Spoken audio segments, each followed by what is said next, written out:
this week's hashtag. I was going to say, Kristine, hashtag Finance Friday. And today we're interviewing our founder, Kristine. You know her, you are familiar with her. We've all gotten to know and love Kristine and her pet bunnies over the years. And today we're just going to ask a couple of questions about what systems she's had put in place in UPvisor. And we also want to challenge everybody listening, like, have you thought about your systems for next year and what you're going to implement? So yes, let's get cracking. Kristine, do you want to say a hi, and then we can get into the questions? Awesome. Yeah, thanks, Taryn. It's always great to be back here and to be having an opportunity to chat to you guys. And yeah, I'm just going to leave it at that, and I'll save the thank yous for the end. Go for it, Taryn. Great, thanks, Kristine. So our first question for today, how have you managed to keep this well-oiled machine being UPvisor running? Do you have tools that you can share that work well to support you in the beginning or growing phase of UPvisor? Yeah, I must say it hasn't always been a well-oiled machine, right? Startups are like that by nature. They are always going to be rickety at the start, and gradually as you build and as you get to know your brand and your business and the people that you work with better, it becomes much smoother and more easy to run. And I think one of the big points in the career of UPvisor, I suppose, or in running UPvisor, one of the big shifts that I had was during June last year when we did the relaunch, and we really started focusing on the financial training and consulting during COVID. And I think COVID for a lot of people was a time of reflection and figuring out if you're actually doing what you're supposed to be doing, and are you doing it as well and as efficiently as you should be doing it. And over that time, I was really challenged in trying to figure out whether or not we're going to stick around. Are we going to change things up? Are we just going to hope and pray for the best? Or, what are we going to do? But I realized that if we are wanting to succeed and survive, and I think a lot of businesses have felt like this, you have to keep up with where your clients are at and what your customers need.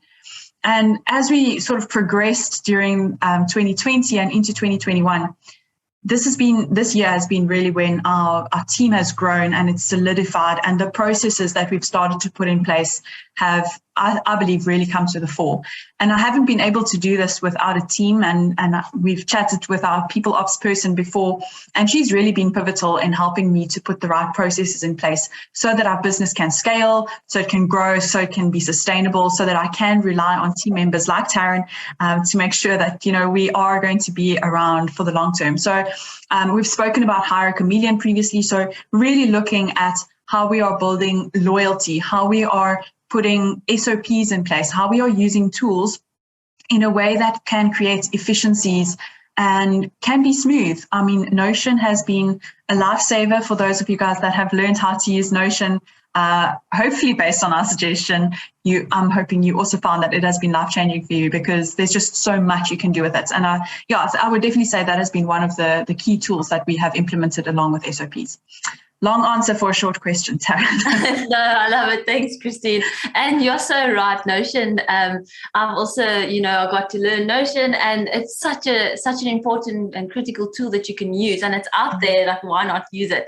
And I love that. And you've mentioned our Hire a Chameleon project as well, and I really think that it's a great project to have in place, and a great tool that can be used for businesses out there, because it's so important to have those structures in place before, especially if you're trying to scale and grow. If you don't have the correct structures in place or processes in place, then you might be actually losing out or not being able to grow how you wanted to grow to begin with.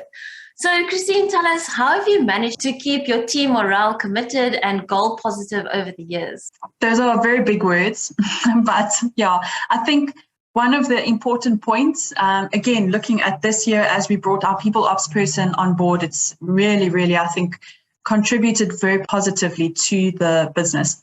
And one of the key areas that she addressed was looking at onboarding. And I think if I reflect back to some of the staff members that I brought on board, maybe between 2018 and 2020, I always sort of expected that they would just be able to hit the ground running and, easily catch the vision and, be able to cope with ambiguity and cope with uncertainty. And I realized that doesn't work that well. And with the onboarding process that we put in place this year, I think that's really made a world of difference where people can now actually understand what we are trying to achieve, firstly, and how all of the services fit together, secondly, and then thirdly, how our processes work. So I think those have all been very key. And also making sure that you are linking in with your staff members. Like we've got our weekly sync ups, which at the beginning were super, super long as we, got to know one another and got to know what everyone is doing, and which has gradually sort of condensed, even as our team has, gotten more to a core team. I think that those sync ups have been really important to make sure that everyone is aware what everyone else is doing and they can understand how they fit in within their little department. How do you impact on the whole, right? So I think that is really important to understand that you are making a difference in the grander scheme of things in the business. So that has been great. And we also had an awesome year-end function just a few days ago, or maybe a bit more than a few days ago, but we make sure that we are getting an opportunity to socialize, whether it's through vision boards, whether it's through baby showers or year-end functions. We're making sure that we are connecting with our people and making them feel valued.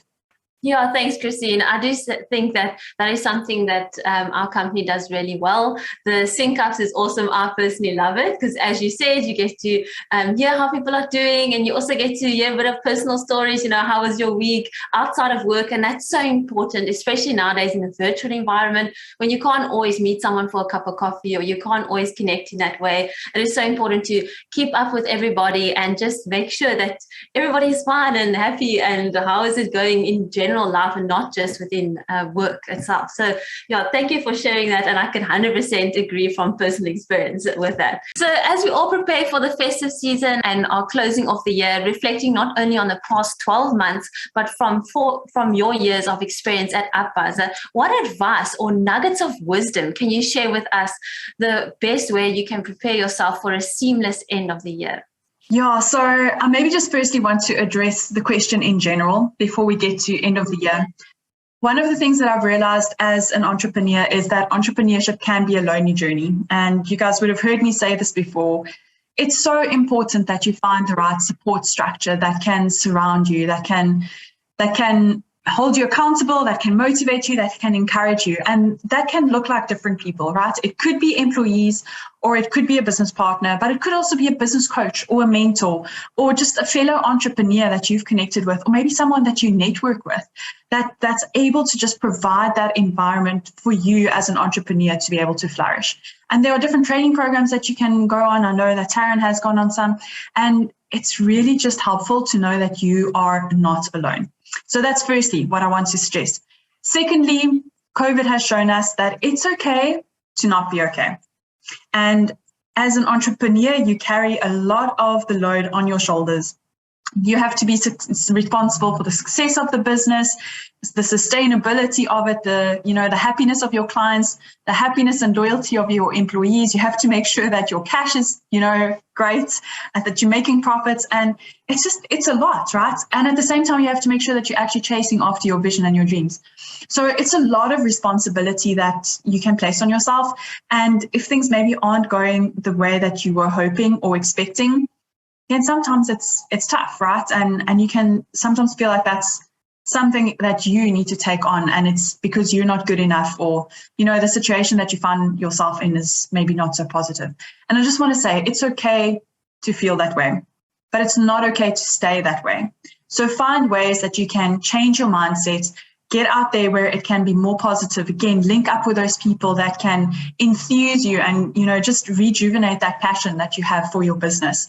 But it is okay to not be okay. I've really learned that. And we need to make sure that we are taking care of ourselves. I know I don't always do this very well. You don't want to head into the brink of burnout or actually burning out. So really take some time out to make sure that you're responding and looking after what is most important to you. And then finally, as we close out this year and as we are looking for ways to, make sure that 2022, can you believe it? We're already 2022 is going to be a great year. I mean, it's crazy. Make sure that you're actually closing off 2021 well. So make sure that your finances are sorted out, maybe do inbox zero if you have energy for that, so that you can really close off the year Try and collect as many debtors as you can. And, as you think about your systems and your processes and the tools that you have implemented, just reflect a bit. Are those things still working for you? Are they still efficient? Are those subscriptions that you've signed up for still working? Is it still worth the money? So really just analyze your business and analyze your mindset as well, and think about what are the negative things that you need to get rid of so that you can start preparing for the positivity that is going to go ahead with you into 2022. So then 2022, there is so much that we've got planned. And I know that there's some more vision boarding and goal setting and some really interesting things coming up in January. And that is really a great way to start off the year by making sure you are prepared, you're in the right mindset. And we're not talking about resolutions here, right? Because resolutions take like 10 days and then no one cares about them anymore. So make sure that you're tuning in for those sessions again next year as we are just unpacking goal setting. And yeah, I think those would be some of my key nuggets. Thanks, Tara. Yeah, thanks, Kristine. And I love that. And I do agree with you there. It is so important to surround yourself with a good support structure and to know that you're not alone, to know that if you fail, get back up, try again. It's our failures that, can add value to our lives because we learn from it. We learn from each failure. We learn from every time we stumble and get back up. And with 2022 coming up, as Kristine said, I actually can't believe it. It's 2022 coming up already. But perfect time to reflect on your business, reflect on yourself, and know that it's so important to make sure that you are mentally healthy, that you're physically healthy, and that you are ready to tackle next year. And we're starting with a brand new slate. It's a new year, new goals and visions that we can set up. And next year we are going to be speaking about vision boarding, and we do have a vision boarding workshop coming up. So stay tuned for our Finance Fridays coming up in 2022. And thank you for tuning in. Thank you for being with us through this journey and for this year. And we look forward to carrying on this connections relationship with you next year. Bye. Bye.